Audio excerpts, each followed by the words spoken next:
take you on a round through time and creativity through the one who's lived through it all. From Sega to VHS to NES. If you like it, hit the like button and subscribe. If not, enjoy your doom.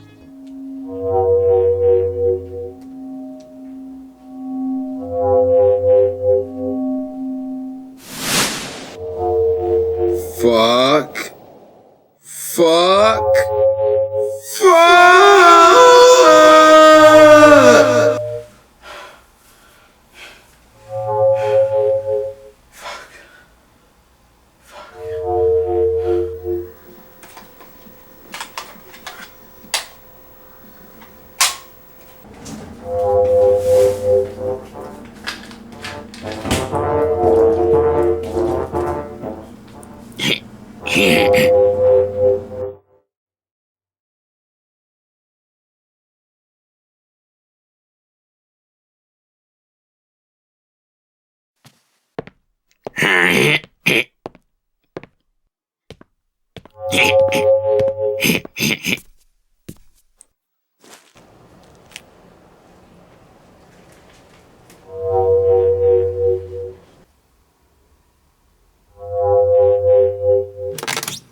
The fuck? You suck. Hey. Fuck you. Your review of Decap was trash. You look like a blueberry pit from Baraka's garden. Who the hell are you to judge anything? I can look and I can judge how I want. It was you who couldn't beat the first level. It was you who had 2 gamers fail. It was you who let Cancer Chris die.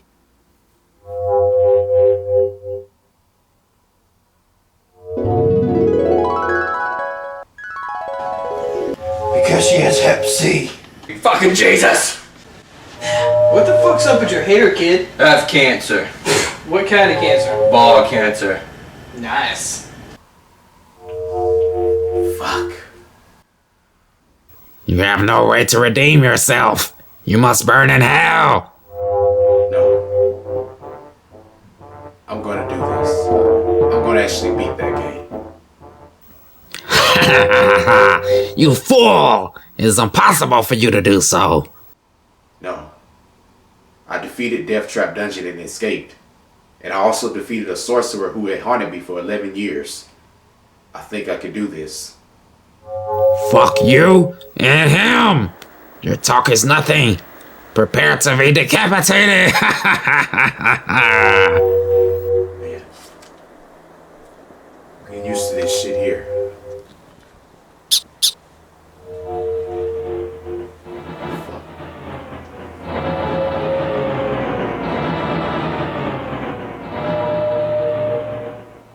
Controller. Well, it was only right that I come back to this one. It's been 11 years, I've gotten wise, I've matured, I've gotten a little older, and I've... Get to the point!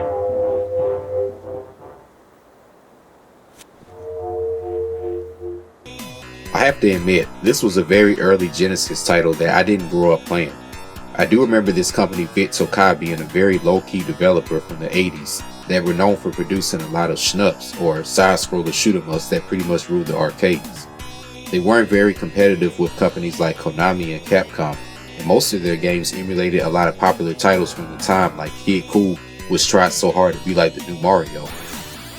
As I mentioned before, Nintendo had very strict licensing policies where the developers couldn't develop games for any other systems. Decap was among these companies. When Sega began this mark, they started to make games for them and experimented with new mechanics and features that other games hadn't done yet. Hey, come on. What game in 1991 allows you to float across the map? Ultimate Cheat. It was no question why this game got much attention. Also, there was a dark aspect behind your protagonist. Even though you have these generic ghosts, these kindergarten skullheads, and these evil gremlins who look like my roommate from college, this game revolved around you rising from the dead to defeat some fuck named Max Decap and restore all of these scattered islands back together. It was very bold to be for Sega at the time, considering their target age range, and also Nintendo was known for making kiddie games. It was already Monster Party, Castlevania, and then even all of those weird games you saw on the TurboGrafx-16 in the Atari 2600 days, but Decap Attack had a very specific essence that differed it from those games. Especially since you could chuck your skull as an attack, or your head or your stomach or whatever. Vit Tokai was helped by their sister company, Sun Cebu Entertainment, and this company grew it so far to become as part of the JASDAC, or the Japanese version of the NASDAQ in the United States. You guys already know how slippery this game's control can be. It's the equivalence of holding a wet used bar of soap while ice skating with some Chuck Taylors. Every time you move, you have to remember to slow down either due to platforming getting in your way, or you have to watch these arrow-headed, apple-shaped short fuckers that always seem to get in your way and appear regardless of where you are on the map. I swear to God, I hate these motherfuckers. You can't seem to escape them, nor can you avoid these bastards because of how short they are. And then you have these motherfuckers that look like a toddler that ran into somebody's tablecloth and then ended up on this strange island. For the most part, you're going to need to avoid these chain of rocks that collapse with running around. I would say you would need a few tries when trying to pass this, but it is possible to do it with a lot of patience and using the right techniques. I love this boomerang skull that you can chuck at your enemies. It's probably the best weapon in this game. But you'll need to be really careful though, because it can easily be lost as soon as you get it, and you can lose it in one hit, which can happen very quickly. It can even get confusing looking at what's in the backdrop. Like, look at this shit. Like, it's like, look at this tree full of demonic skull ornaments around it. Like, it seems like you could jump on top of them, but instead you really have to like jump onto the platform to reach other platforms. It's a little weird to explain. And then you even have this one that looks like a dollar sign, and it can even be a little deceptive as a platform. Now, I'll admit, I'm not playing this in its original fashion on an original 16-bit Genesis using a 3-button or a 6-button controller, but either way, you're not getting this Chuck D-head guy to sit still. He's like a disobedient donkey with ants chewing on his balls, because I swear I cannot get this guy to cooperate with the movement of my controls. And these Daffy Duck assholes. Besides Jay, those short apple-shaped fuckers, these are your most reoccurring enemies. They always seem to glide proportionally where you are and where you're aligned at, and it's hard as tits trying to hit them when you're moving. It's like the equivalence of boxing on a treadmill when trying to hit them. You won't slow down in time, and he always somehow is aligned exactly where you are at a level higher, and he always gets a cheap unaccounted hit on you. Fuck! When you reach the first boss, I have to admit, I didn't know what the fuck was going on before. They sort of throw you in here and yeah. But this is when you discover the options of those various special items in the game. We'll see the significance of each one later, but as for right now, the only ones that's really important is this high jump one, which is this red shit on the bottom left hand corner, and then this gold bottle of gorilla piss that's on the right next to it, which gives you this extra strength and your basic attacks, but only lasts for like 10 seconds. Now that's one of my biggest problems with this game. I understand you can't be given overpowered weapons, but why 10 seconds? And what's crazy is that you can only use certain ones during boss fights. Like, you can't even use the immunity to damage one during any boss fights. That's fucking lame. And as for this motherfucker, he looks like the Golden Buddha if he went on a vacation to Tijuana. His attacks are repetitive and pretty predictable though. As mentioned before, keep the skull. The skull will especially make boss fights easier, and this is a prime example of that. He just charges drunkenly back and forth, so jump out of his way to attack. After every level, there's a bonus stage that allows you to gain special items and extra lives. It's really no strategy, it's just a matter of luck. And if you're lucky enough, you'll have the opportunity to get other potions and extra lives, which are most needed. You're mainly trying to figure out how to slow down here. You also have the ability to swim. When I first got here, I was instantly thinking I was going to die, and I was rather shocked to see this. I mean, I couldn't find the ad, but I do remember seeing an ad a long time ago where it showed Chuck D-Head swimming. It's a very intriguing thought after playing Sonic, where he's pretty much just running underwater. The worst issue about swimming though with slippery controls is that you can never sit still, and this guy sort of floats while swimming forward. Some of the platforms you have to kind of blindly descend down, and you have to go through these damn wind bursts which sort of boost you higher to ascend to other platforms. While searching for an item on each stage, you're going to of course need to search every inch of the map. I'm assuming that's why I began on the right and then finished on the left of stage 1-3. Still one of the strangest things I've ever done in a video game. Underwater, you're going to have these jumping beavers and these fucking jellyfish, which are like the water version of those Daffy Duck motherfuckers. It's hard swimming away from them, and most of the time you're going to have to fight them in order to get out of the water. And then you have these skeleton fish. I'm guessing everything on this island has to be from the underworld. This boss is this purple toad. He can be a little annoying, but like before, just watch his patterns and avoid having to get near him. One thing I will advise is that you should limit the amount of special items you're using against him, because the bosses later will get much harder. Okay, what the fuck is going on here? So as I'm getting over the fact I just fought a toad that was hard as tits, now I'm being chased by the entire Dia de los Muertos holiday in one motion. If you slow down, that's an automatic death. And if you stop to fight any enemies, it's basically suicide, because they'll slow you down and then suddenly you'll become a plate of fried decaps. My best advice is to try to collect as many special items as you can, and you better keep that skull boomerang, so try not to get hit. In this stage, be prepared to jump and avoid, especially these spiky shell motherfuckers who seem to always get in your way whenever you try to jump. You're going to be in the skies higher than a monkey used for testing drugs at a CDC facility, so any slip means climbing all the way back up to the top. And then also there's these beaded rock platforms that collapse, and they can drop you straight into this lava, so be careful. Okay, what the hell? Is this something being shot up by a geyser at Yellowstone National Park? Why the hell does he look like a battle toad that was given the T-virus and steroids? And why is he pumping his arms up and down like he's using one of those goddamn shake weights? Now is the time when you have to listen to this 1936 looking Frankenstein creation and this Dr. Frankenstein fucker whose head is shaped like a piece of Nerds candy or one of those carrot corn candies from Halloween and use this powerful light attack. I sometimes don't really know how effective it is.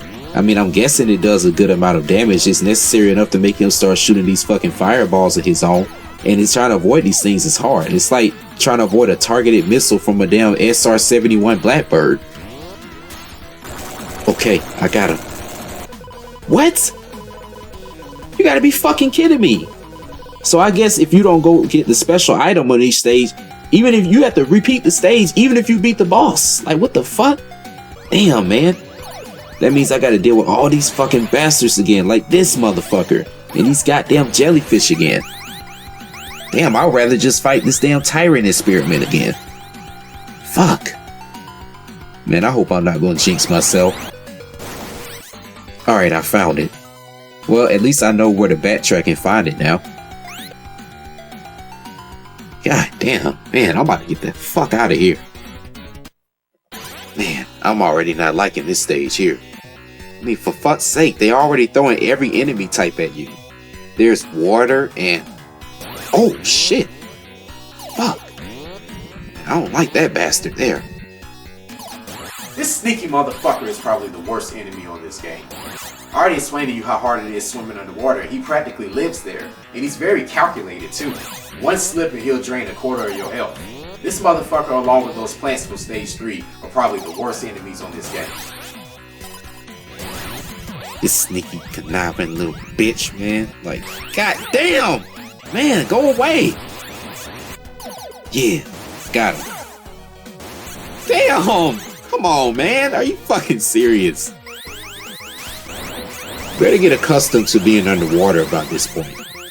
Here it's mostly swimming, and this game really helps me understand why games like Alex Kidd and Rice Star existed. Because I'll admit, This game, it plays with a lot of physics that other games at the time really hadn't experimented with yet.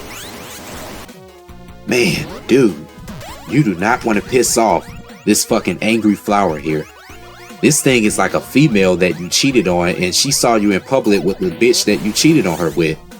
She will not stop following you, and no matter how deceiving you could try to be when moving around, she will somehow meet you at a later part of the map to settle the score.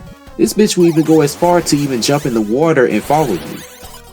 Besides these flipping gophers and trying your damnedest to avoid these Daffy Duck motherfuckers, there aren't too many tough enemies to deal with, but that's not to say that you can't stay vigilant. Because trying to walk through any obstacle on this stage is like trying to walk through a dark cave in a jungle full of fucking horny rabbit bats, and any mistake will literally cost you your life. This 4.3 part of the stage doesn't really seem that long, but it is a lot of shit that will stop you from getting out of here alive. The boss looks like a Kabuto that evolved into a Geodude and birthed a bunch of baby Geodudes to drop from the sky and drop cheap unnecessary attacks. He's annoying, I'll admit, but not to the point where you're willing to give up, but rather just stay patient and observe what's to come next. You have to wait until he comes out of his shell and then you watch those smaller guys. If you could get him with some of those stronger attacks from that piss potion and then hit him with one of those light attacks, you should have a high chance of winning. Just make sure to get that special item before encountering him, or you'll have to re-explore this whole fucking level again like I had to. Man, it just starts to get mean and ugly on here. First you have to avoid this lava and then discern between a block structure as your platform or this giant beanstalk that I don't know if it's either here for me or Jack Cloud. Oh, well, I guess we'll leave that for the fairy tales. Come on, you old Daffy Duck looking motherfucker. Oh, damn! Shit, here we go again. Now I'm being chased by this doofus on taint wheels while avoiding all these short archers and Daffy Ducks. Damn, man, I feel like Jerome Bettis during the 2004 Super Bowl, but now there are blocks in the way and fuck, man. Damn. Why am I stuck? Man, I really want to wring that fucking Daffy Duck fucker's neck so bad. And Jay! Fuck!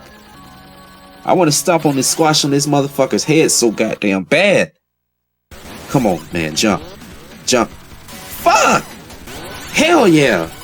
Damn, this dude just jumped from the fucking free throw line. So for the most part, you're going to use these invisibility potions to advance through the level. It's mainly about staying afloat on platforms and flying past those Daffy Ducks while they're flying in the opposite direction of you. I hate those bastards. And this gopher, he's annoying.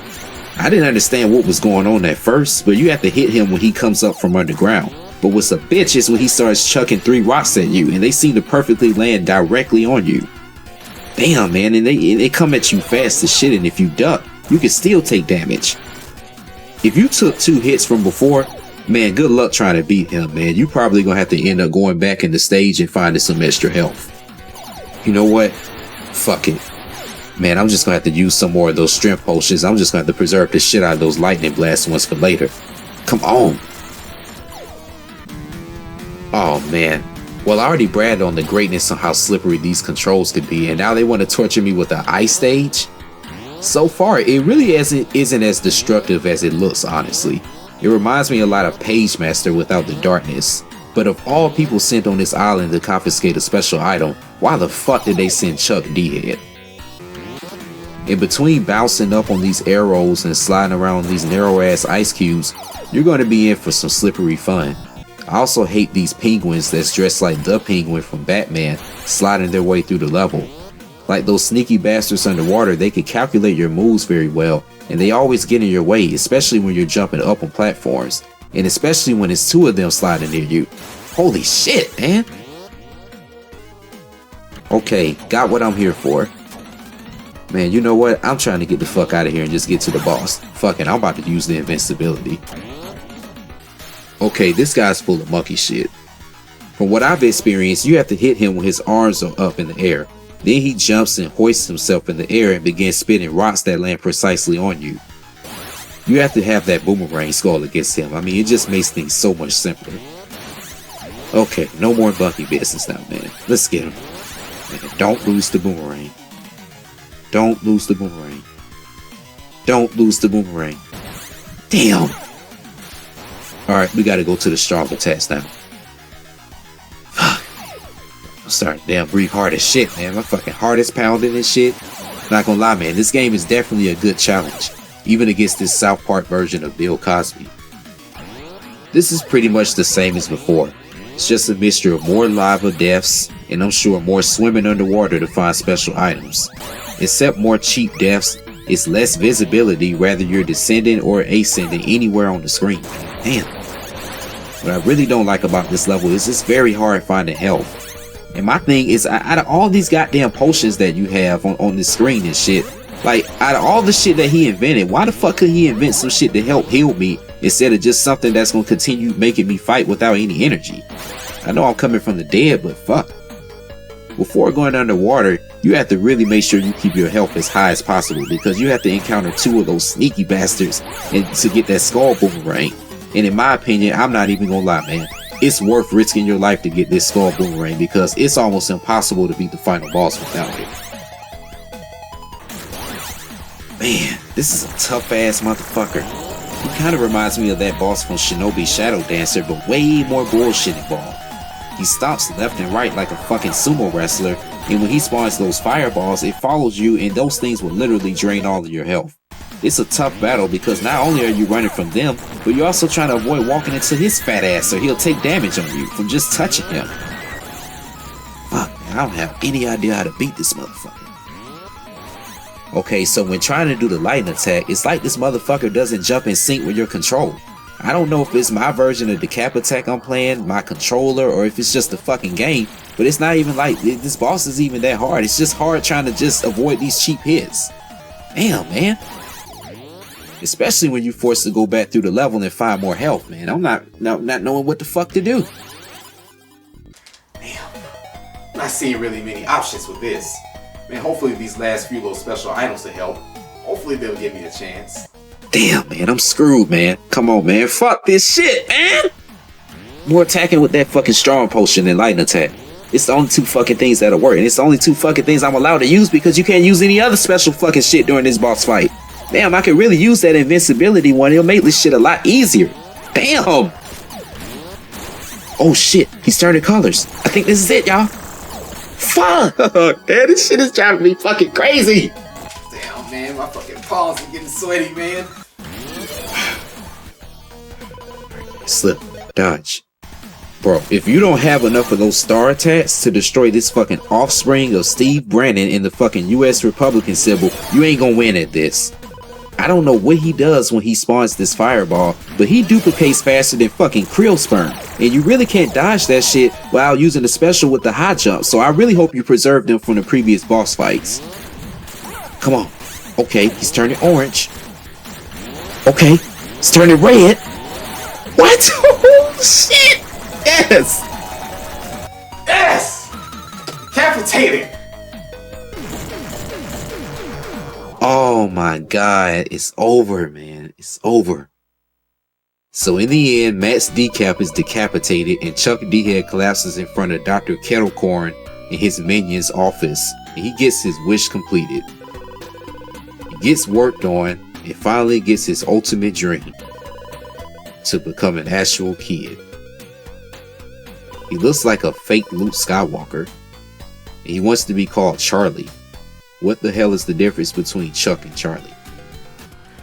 So there, I finally lifted the curse of this game not being beaten for the last 11 years.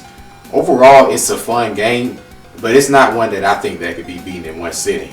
It reminds me a lot of Dynamite Heady. Maybe sometime we'll do that one, but Fuck definitely you. soon. But hey, the hell? Hey, fuck you too. Damn. This motherfucker is quick. Shit. Ah, shit, man. Damn. Not again,